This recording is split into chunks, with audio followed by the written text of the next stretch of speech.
जय शिवराय मित्रांनो गेल्या काही दिवसापासून मीडियाच्या माध्यमातून सोशल मीडिया असेल, वर्तमानपत्र असतील किंवा युट्यूब चॅनलच्या माध्यमातून असेल, ताडपत्रीला 50% अनुदान शेतकऱ्यांना अर्ज करण्याचं आवाहन केलं जात आहे। अर्ज कुठं करायचा आहे? कृषी विभागात करा किंवा महाडीबीटी फार्मर स्कीमच्या पोर्टलवरती करा। मग बरेच सारे शेतकरी महाडीबीटी फार्मर स्कीमच्या पोर्टलवरती लॉग इन करतात, तिथे अर्ज करण्याची सुविधा दिसून येत नाही किंवा कुठली ती बाब तशी दिसत नाही। कृषी विभागात संपर्क केला तर अशा प्रकारे आणखीन तर काही आमच्याकडे योजना नाही असं सांगितलं जातंय। मग आता बातम्या देणारे खोटे की कृषी विभाग खोटा की महाडीबीटी फार्मर स्कीमचं पोर्टल आपल्याला वापरता येत नाही, असं एक पूर्णपणे संभ्रम शेतकऱ्यामध्ये निर्माण झालाय। आपले बऱ्याच सारे व्हिडिओवरती लगातार कमेंट येतात की सर एखादा व्हिडिओ त्याच्यावरती बनवा। आता व्हॉट्सअपवरती मेसेज येतात की सर अशा प्रकारची योजना आली आहे, तुमचा व्हिडिओ आला नाही, तुम्ही तरी माहिती देणं गरजेचं आहे, अर्ज कसा करायचा नक्की सांगण्याचा प्रयत्न करा। बऱ्याच दिवसापासून मीही माहिती घ्यायचा प्रयत्न केला, तालुका कृषी अधिकाऱ्यांना संपर्क केले, त्यांच्याकडे आणखीन त्याच्याबद्दल माहिती नाही किंवा त्यांनी सांगितलेली माहिती याच्याशी मिळती जुळती नाही। जिल्हा कृषी अधिकाऱ्यांशी संपर्क केला, त्यांच्याकडूनही तसं झालं। म्हणलं महाडीबीटीच्या पोर्टलवरती आपण लॉग इन करून पाहू। मी बऱ्याच ठिकाणी लॉग इन करून पाहिलं, बऱ्याच साऱ्या योजनांच्या मार्गदर्शक सूचना पाहिल्या, कोरडवाहू क्षेत्र विकास असेल, एकात्मिक फलोत्पादन असेल, जेवढ्या काही मार्गदर्शक सूचना कृषी विभागाच्या पोर्टलवरती आहेत तेवढ्या 2025-26च्या मार्गदर्शक सूचना पाहिल्या।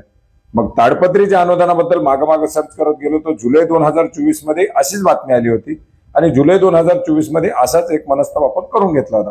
मग नेमकी ही योजना खोटी आहे का, योजना खरी आहे का, अनुदानाचा लाभ कसा दिला जातो हे देखील या ठिकाणी समजून घेण्याचा आपण प्रयत्न करणार आहोत। मित्रांनो, ताडपत्रीला अनुदान दिलं जातं, अनुदान दिलं जात नाही असं नाही, अनुदान दिलं जातं आणि योजना ही कृषी विभागाच्या माध्यमातून राबवली जाते, परंतु जिल्हा परिषदेच्या कृषी विभागाच्या माध्यमातून ही योजना राबवली जाते। 50% पासून 85% पर्यंत ताडपत्रीला अनुदान दिलं जातं।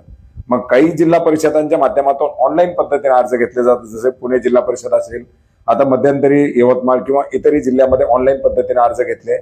बऱ्याच साऱ्या जिल्हा परिषदांच्या माध्यमातून ऑफलाईन पद्धतीने अर्ज घेतले जातात, त्याच्यामध्ये ते ताडपत्रीला अनुदान दिलं जातं। 8,500 पर्यंत, 7,000 पर्यंत, 6,000 पर्यंत, 12 जे काही निर्धारित केलेली रक्कम असेल त्यानुसार ते अनुदान दिलं जातं, 50% ते 85% पर्यंत। योजना ही ताडपत्रीसाठी राबवली जाते, परंतु कृषी विभागात, जिल्हा परिषद कृषी विभागाच्या माध्यमातून। आता महाडीबीटी फार्मर स्कीमला जर काही अशी बाब ऍड झाली किंवा एखाद्या योजनेच्या अंतर्गत आलेली असेल, त्याच्या जर काही मार्गदर्शक सूचना आलेल्या असतील तर त्याच्याबद्दल जेवढी घ्यायची तेवढी माहिती मी घेतली, परंतु सध्या तरी अशी कुठली बाब नाही। त्याच्यामध्ये क्रॉप कव्हर आहेत, फ्रूट कव्हर आहेत, मल्चिंग पेपर आहे, अशा वेगवेगळ्या बऱ्याच साऱ्या बाबी आहेत। शेततळ्यातील प्लॅस्टिक आहे, परंतु प्लॅस्टिक ताडपत्री ज्याच्यामुळे पिकाचं पावसापासून नुकसान होतं, अशी ताडपत्री तरी अद्याप तरी महाडीबीटीवरती ऍड करण्यात आलेली नाही आजच्या तारखेपर्यंत। म्हणजे आज आपण व्हिडिओ बनवत असताना 6 सप्टेंबर 2025 पर्यंत ताडपत्री नावाची बाब ही सध्या तरी महाडीबीटीवरती नाही।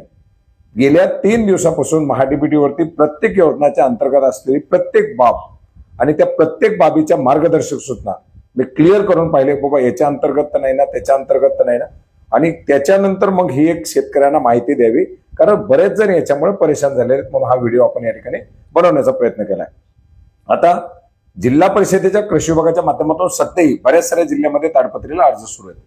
तुम्ही तुमच्या पंचायत समितीमध्ये कृषी विभागाकडे संपर्क करा आणि जर तुमच्या तालुक्याच्या पंचायत समितीच्या माध्यमातून जर या ताडपत्रीच्या अनुदानासाठी लाभ दिला जात असेल तर मात्र तुम्ही ऑफलाईन पद्धतीने अर्ज करण्याचा, आणि जर तुमच्या जिल्ह्याचे ऑनलाईन पद्धतीने अर्ज असतील तर ऑनलाईन पद्धतीने अर्ज करण्याचा प्रयत्न करा। महाडीबीटी फार्मर स्कीमवरती सध्या तरी ताडपत्रीची योजना राबवली जात नाही।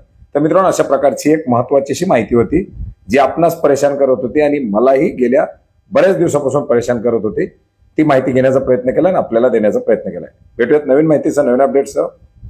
धन्यवाद।